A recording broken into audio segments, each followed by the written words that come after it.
নমস্কাৰ মহিলাৰ মাহেকজনিত সমস্যা পিচিঅডি আৰু ইয়াৰ ফলত তীব্ৰ গতিত বাঢ়ি অহা শৰীৰৰ ওজন এই সমস্যাৰ পৰা সকাহ পাবলৈ আজি মই তিনিটা টিপছ আৰু তিনিটা এক্সাৰসাইজ আপোনালোকৰ বাবে লৈ আহিছো। প্ৰথমে মই টিপছ তিনিটা শেয়াৰ কৰিব বিচাৰিছো।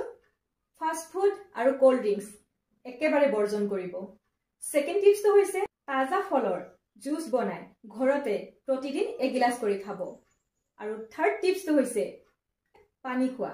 আমি দিনটোত 2 পৰা 3 লিটাৰ পানী খাব লাগে আৰু সেই খোৱা পানীটো কেতিয়াও ফ্ৰিজৰ হ'ব নালাগে বা বেছি ঠাণ্ডা হ'ব নালাগে। পাৰিলে আমি কুহুমীয়া গৰম পানী নহলে নৰ্মেল পানী খাব লাগে। এতিয়া আহক এক্সাৰসাইজ কিটা মই দেখাই দিছো। ফাৰ্স্টটো হৈছে বাটাৰফ্লাই। বাটাৰফ্লাই কৰিবৰ কাৰণে আমি এইটো পজিশন বহি লওঁ, ৰাজহাড় ডিঙি পোন থাকিব আৰু নৰ্মেল ব্ৰিথিঙৰ সৈতে আমি ইয়াক আমি ডেইলি 5 পৰা 10 মিনিট খালি পেটত অভ্যাস কৰিম, মৰ্নিং বা ইভিনিং।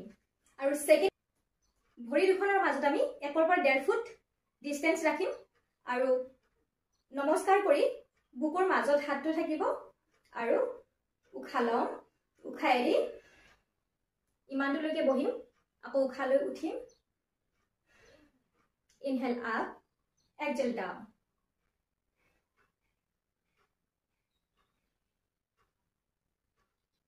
আৰু থাৰ্ডটো হৈছে দুখন ভৰি নিজৰ সাধ্য অনুযায়ী খুলি ল'ব, inhale up, exhale down, inhale up, exhale down, inhale up, exhale down.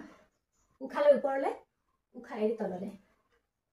এই তিনিটা টিপছ আৰু এক্সাৰসাইজ ফলো কৰক আৰু হেপি থাকক। ধন্যবাদ।